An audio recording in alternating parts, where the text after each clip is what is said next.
Demos furniture, the ultimate Onam fest. ആഘോഷിക്കാം ഈ ഓണക്കാലം ഡിമോസിനൊപ്പം.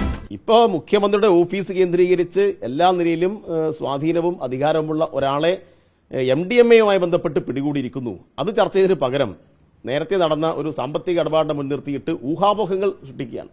ഇതിനെല്ലാം രേഖയുണ്ടാവില്ല. ഇപ്പോൾ ഇത് നമ്മുടെ രാജ്യത്തെ ഏതെങ്കിലും രണ്ട് ആളുകൾ തമ്മിലുള്ള ഇടപാടല്ലല്ലോ.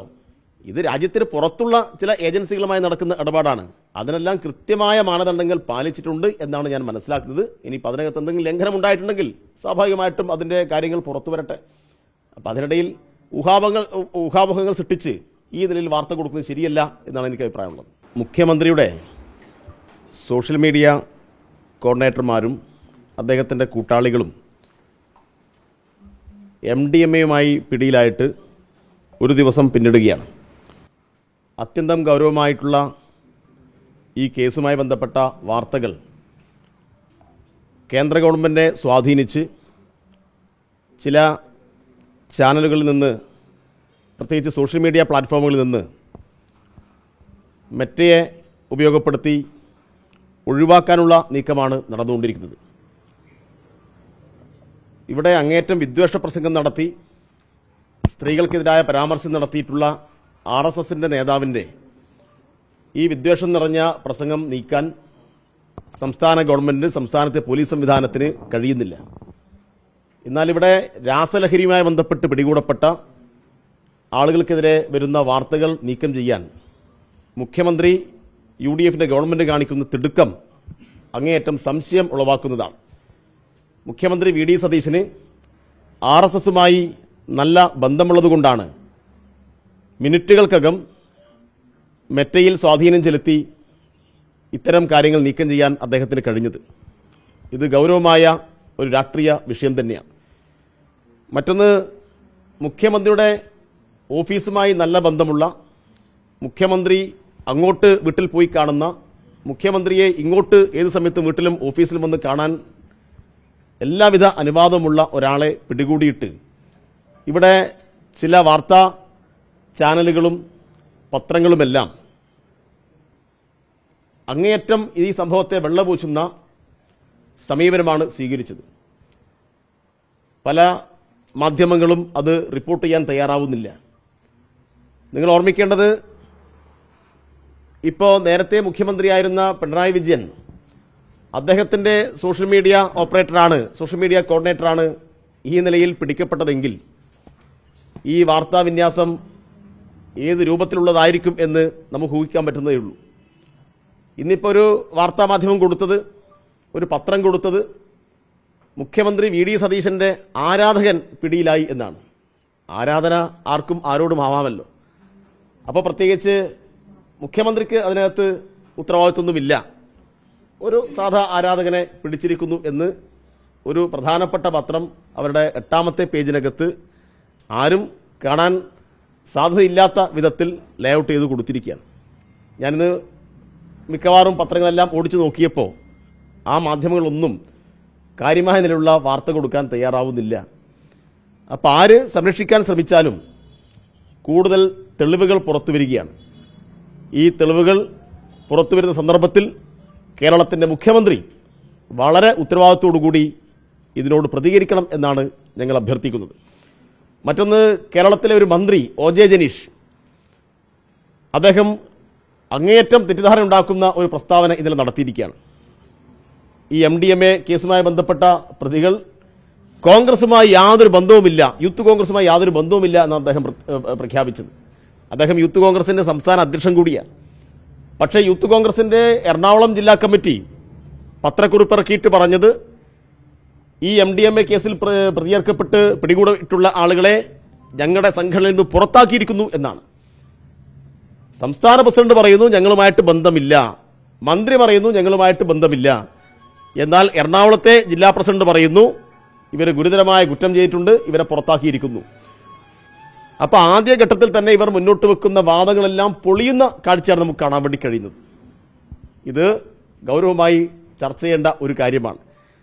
അപ്പോൾ MDMA കേസുമായി ബന്ധപ്പെട്ട് പിടികൂടിയിട്ടുള്ള പ്രതികളുടെ കോൺഗ്രസുമായുള്ള ബന്ധം, മുഖ്യമന്ത്രിയുമായിട്ടുള്ള ബന്ധം, അതിൻ്റെ അടിസ്ഥാനമായിട്ടുള്ള തെളിവുകൾ എല്ലാം പുറത്തു വന്നുകൂടിയ സ്ഥിതിക്ക് ഇതുമായി ബന്ധപ്പെട്ട് വളരെ ഉത്തരവാദിത്തത്തോടുകൂടി പ്രതികരിക്കാൻ കേരളത്തിന്റെ മുഖ്യമന്ത്രി തയ്യാറാവണം.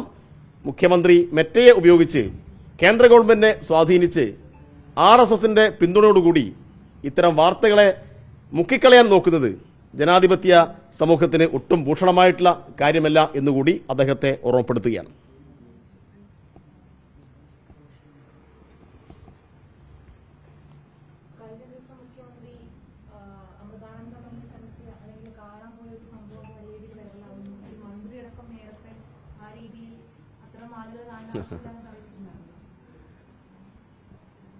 അല്ല, അതാ ആ മന്ത്രിയോടും മുഖ്യമന്ത്രിയോടും ചോദിക്കേണ്ട കാര്യമാണ്.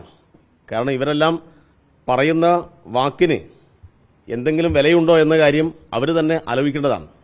ഇപ്പോൾ PM ശ്രീ കൊണ്ടുവന്നാൽ അത് അറബിക്കടലിൽ എറിയുമെന്നും ചവറ്റുകുട്ടയിൽ ഇടുമെന്നും പറഞ്ഞ ആളുകൾ PM ശ്രീയുടെ പിന്നാലെ പോകും നമ്മൾ കാണുന്നു.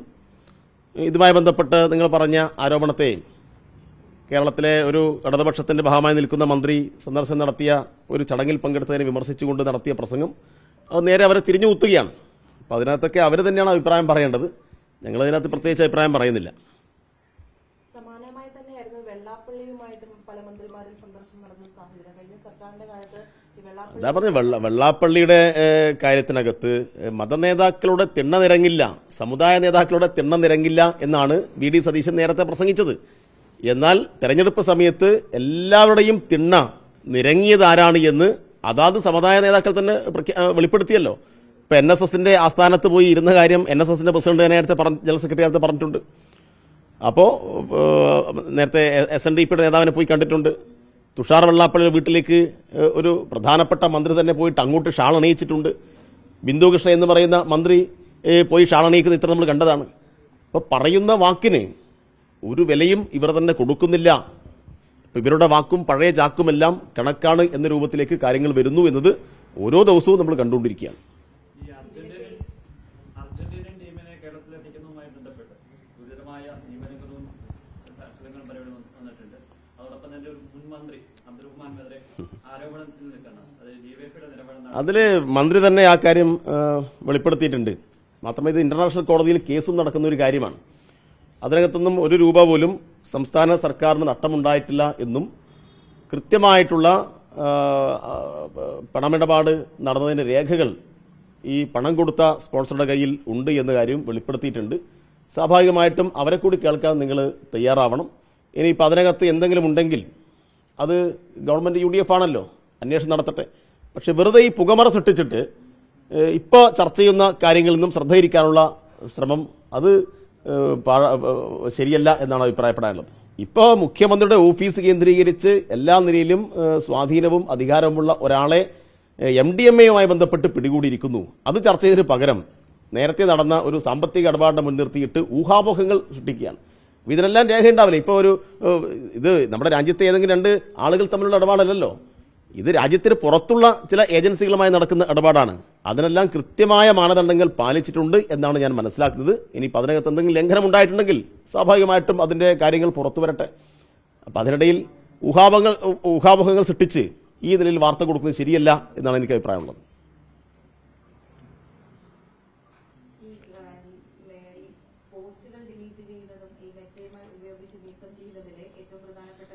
മാധ്യമങ്ങളുടെ വാർത്ത വരുന്നത് നീക്കം ചെയ്യുന്നതിനൊപ്പം തന്നെ പൊതുപ്രവർത്തകർ ഇതുമായി ബന്ധപ്പെട്ടിരുന്ന പോസ്റ്റുകളടക്കം ഇന്ന് മുതൽ കാണാതാകുന്ന ഒരു സാഹചര്യമുണ്ട്. അത് അത്യന്തം ഗൗരവമായിട്ടുള്ള പ്രശ്നമാണ്. എനിക്ക് നിങ്ങളെ മാധ്യമപ്രവർത്തകർ ഉൾപ്പെടെ ഗൗരവത്തിലെടുക്കേണ്ട ഒരു കാര്യമാണ്. കാരണം കേരളത്തിൽ ഇങ്ങനെ സമാനമായ അനുഭവം ഇതുവരെ ഉണ്ടായിട്ടില്ല. കാരണം മുഖ്യമന്ത്രിക്കെതിരായിട്ട് രാഷ്ട്രീയ വിമർശനം വരുമ്പോൾ അത് രാഷ്ട്രീയമായി മറുപടി പറഞ്ഞു പോവുകയല്ലേ ഉണ്ടാവുക. വിമർശനങ്ങൾ സ്വാഭാവികമല്ലേ. പ്രതിപക്ഷം എന്തെല്ലാം ആരോപണങ്ങൾ ഉന്നയിക്കും. അപ്പോൾ അത്തരം ആരോപണങ്ങൾ ഉന്നയിക്കുന്ന ഘട്ടത്തിൽ അല്ലെങ്കിൽ അത്തരം വിമർശനങ്ങൾ ഉന്നയിക്കുന്ന ഘട്ടത്തിൽ അതിനെല്ലാം ഫലപ്രദമായി നേരിടാനാവശ്യമായിട്ടുള്ള ധൈര്യം കാണിക്കണം. ഇത് ഭീരുത്വമാണ് എന്ന് മാത്രമല്ല, കേന്ദ്രം ഭരിക്കുന്ന BJPയെ സ്വാധീനിച്ച് BJPയുടെ ഇംഗിതങ്ങൾ കേരളത്തിൽ നടത്തിക്കൊടുക്കാമെന്ന കരാറിന്റെ അടിസ്ഥാനത്തിൽ തിരിച്ച് ചില ഉപകാരങ്ങൾ ഇങ്ങോട്ട് ചെയ്തു കൊടുക്കുകയാണ്. ഇപ്പോൾ വന്ദേ മാതരം പാടാനാവശ്യമായ സൗകര്യം ചെയ്തു കൊടുത്തല്ലോ, സത്യപ്രതിജ്ഞാവേളയിൽ ചെയ്തു കൊടുത്തു. ഇപ്പം ഇങ്ങനെ പല കാര്യങ്ങളും RSSന് ചെയ്തു കൊടുത്തിട്ടുണ്ട്. യൂണിവേഴ്സിറ്റികൾ തുറന്നു കൊടുത്തിട്ടുണ്ട്, VC നിയമനം നടത്തി കൊടുത്തിട്ടുണ്ട്, സെനറ്റിലേക്ക് ആളുകളെ റിക്രൂട്ട് ചെയ്ത് കൊടുത്തിട്ടുണ്ട്. ചില പ്രധാനപ്പെട്ട പോസ്റ്റുകളിൽ RSS പറയുന്ന ആളുകളെ വെച്ചുകൊടുത്തിട്ടുണ്ട്.